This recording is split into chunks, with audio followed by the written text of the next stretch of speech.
let me tell you something most financial advisors will never say out loud. The majority of people watching this video right now are broke. Not broke like can't afford lunch broke. Broke like quietly behind schedule pretending everything is fine. Broke. And here's what makes that dangerous. They don't know it.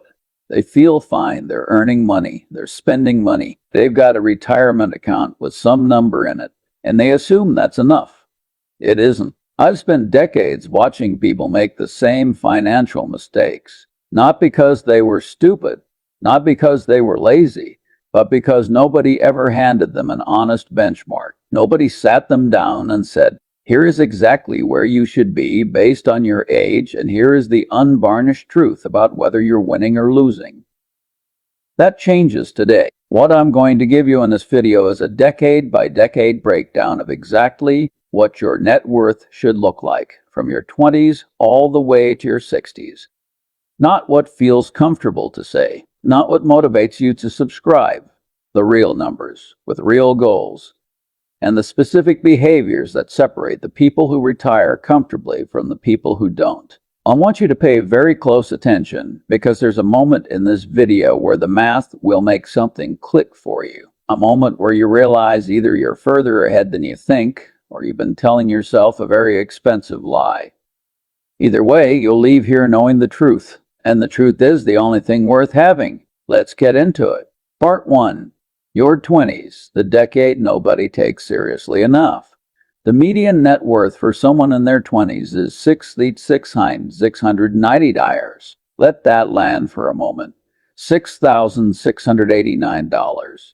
That's the middle point of an entire generation of adults. That's not the bottom. That's the median. Half of all people in their 20s have less than that.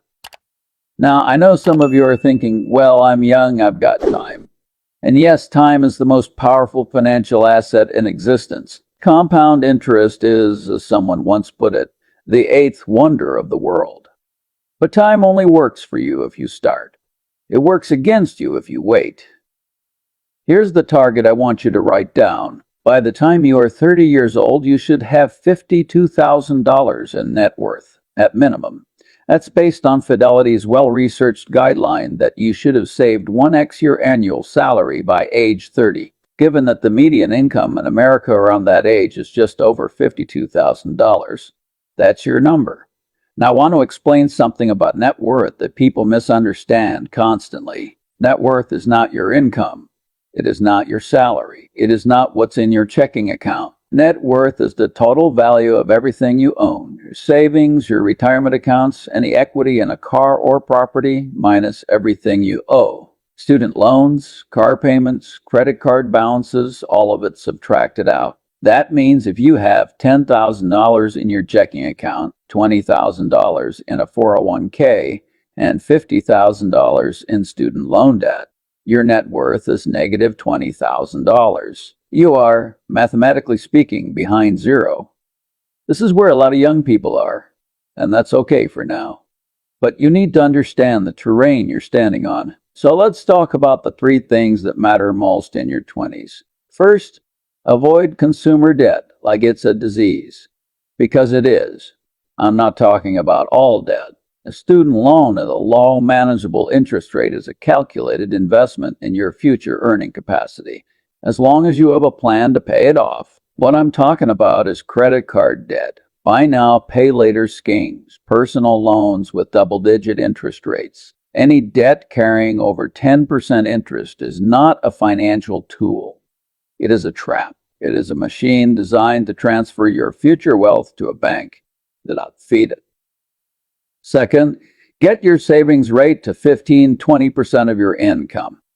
I know that sounds like a lot when you're just starting out, but let me show you why it matters so much.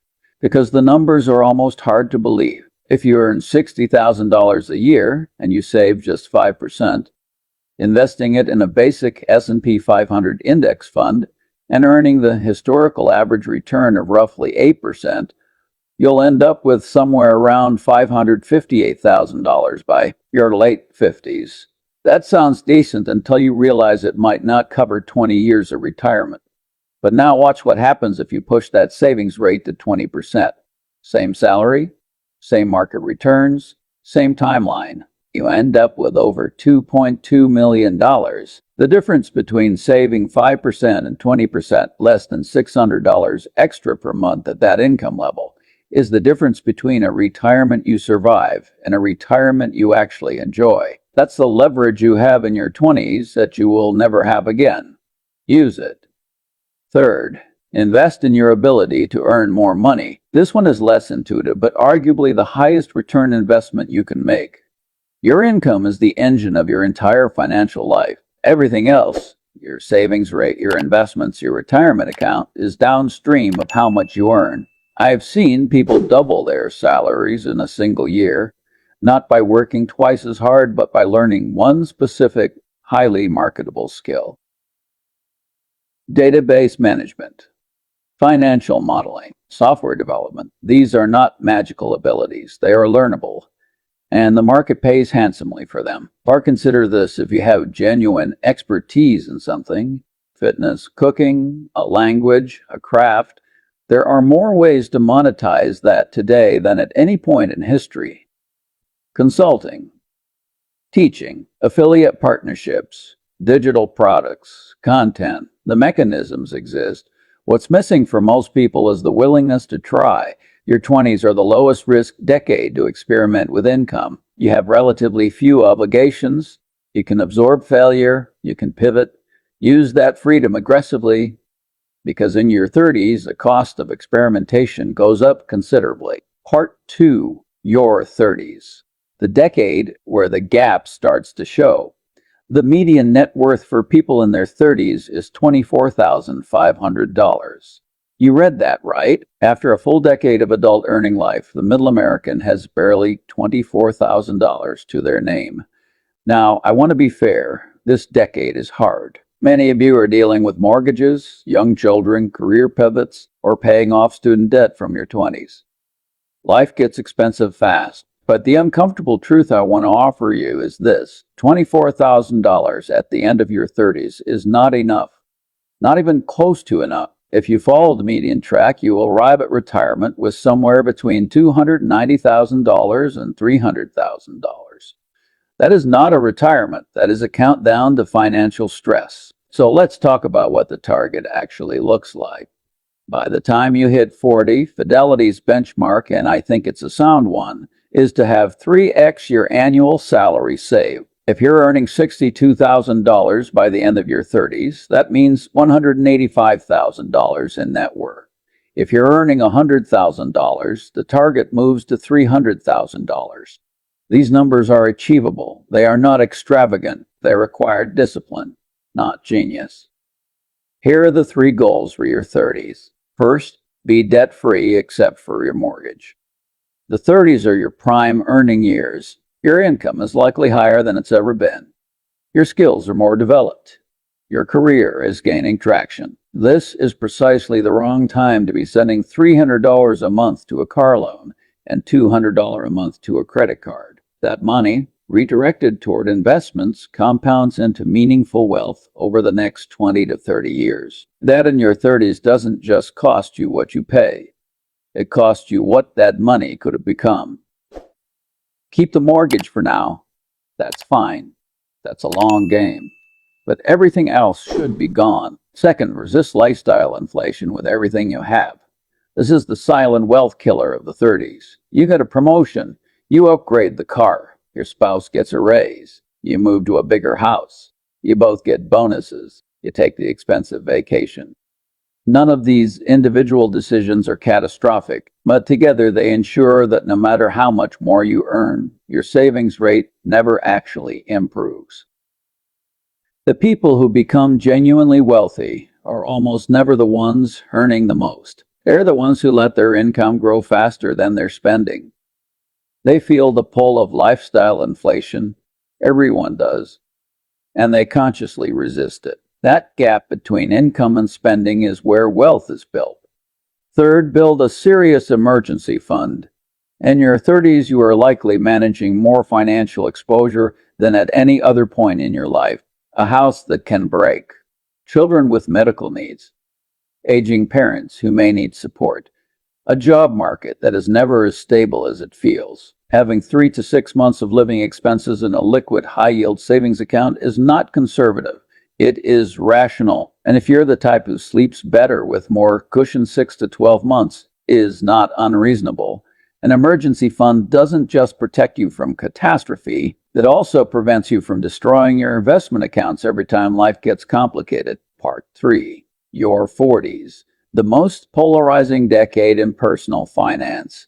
The median net worth for people in their 40s is $76,479. Now, I want to pause here because I think your 40s represent something unique in the arc of a financial life. It's the decade where the gap between people who are intentional about money and those who weren't becomes undeniable. The casual investor and the serious builder are now standing in very different places, and the range of what 40-somethings are actually dealing with is enormous. Some are two-income households with kids approaching college age, trying to figure out how to pay for everything at once. Others are single, unencumbered, and wondering why they aren't further along. Some are starting over after a divorce or a business failure. Some are quietly doing very well but have no plan for what comes next. The target by age 50, 6x your annual salary. If you're earning $65,000, that means $300 in net worth. If you're earning $100,000, the target is $600,000. Let me give you the 3 goals that matter most here. First, get clear on your top financial priorities and make a real plan for each one. In your 40s, vague intentions stop working. I want to pay off my mortgage eventually isn't a plan. I want to retire comfortably isn't a plan. A plan has numbers, timelines, and specific actions attached to it.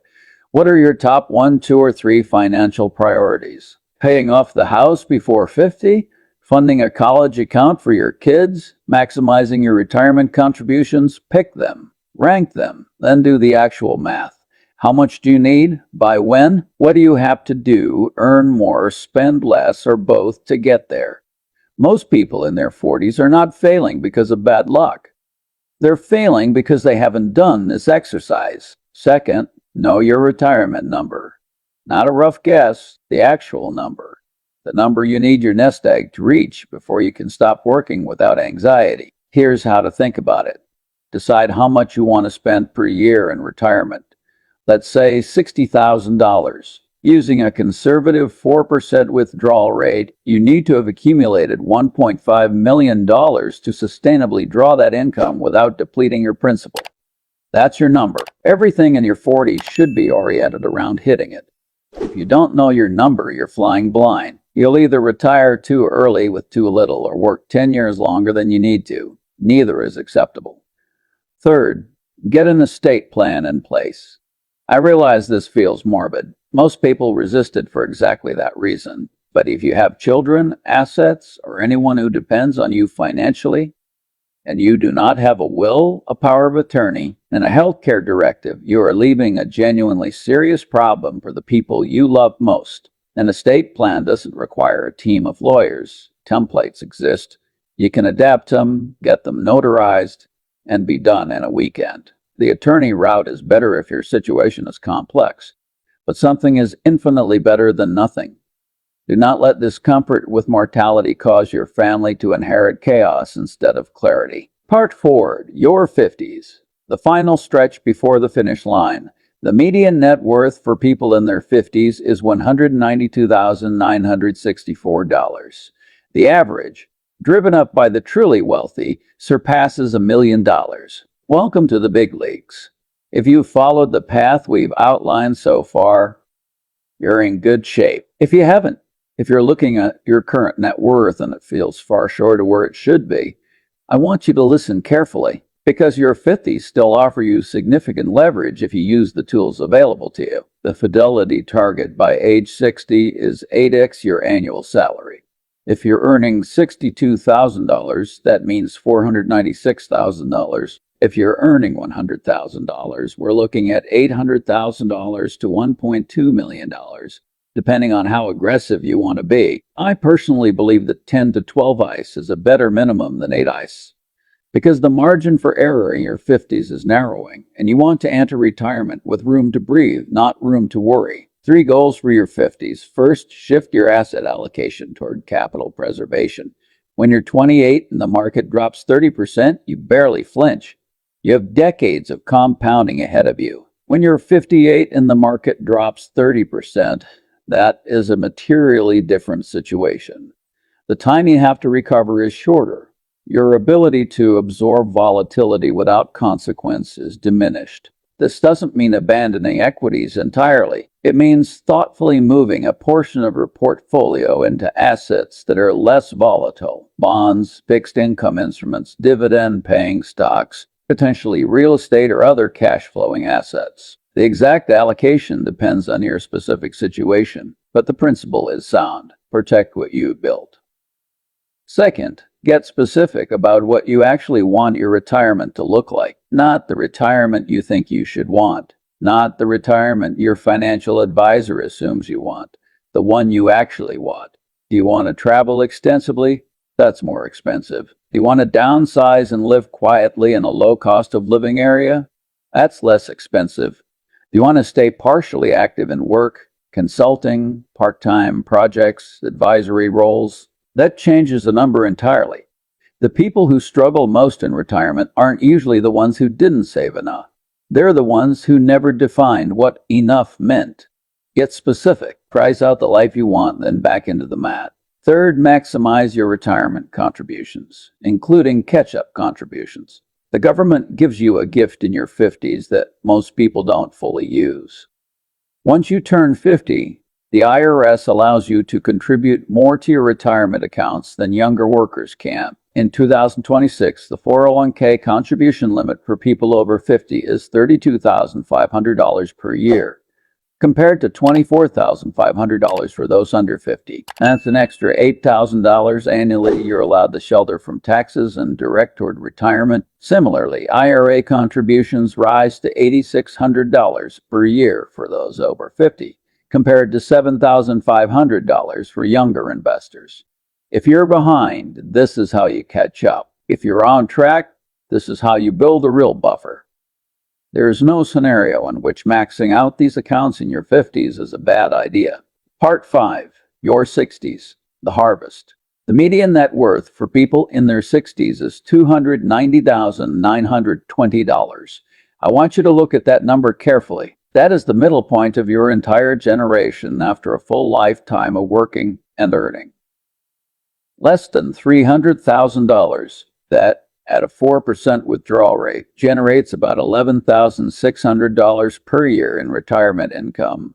Combined with Social Security, it might get most people to survival level, not dignity, not comfort, survival. I am not telling you this to demoralize you. I'm telling you because if you are in your 20s, 30s, or 40s watching this, there is still time to choose a different path. And if you're in your 60s right now, I want to give you the most honest, useful set of guidelines I can. The Fidelity benchmark by age 65 is 10x your annual salary. If you're earning $63,000, that target is $630,000. Personally, I would push that to 20x. Not because I'm trying to make the numbers sound impressive, but because when you actually run the math on a 20 to 30-year retirement, 20x your income is what buys you freedom from anxiety. And freedom from anxiety in old age is worth an enormous amount. Here are the 3 goals for your 60s. First, finalize your retirement with precision. No more approximations. You know or should know what you have. You know or should know what you spend. You know when you're going to take Social Security. If you delay Social Security past 62 toward age 67 or even 70, your monthly benefit increases substantially. That decision alone can be worth hundreds of thousands of dollars in lifetime income. There should be nothing vague in your retirement planning by the time you are 65. You have a specific number, a specific withdrawal rate, a specific income plan. If you don't, that's what needs to happen before anything else. Second, shift to capital preservation as your primary investment philosophy.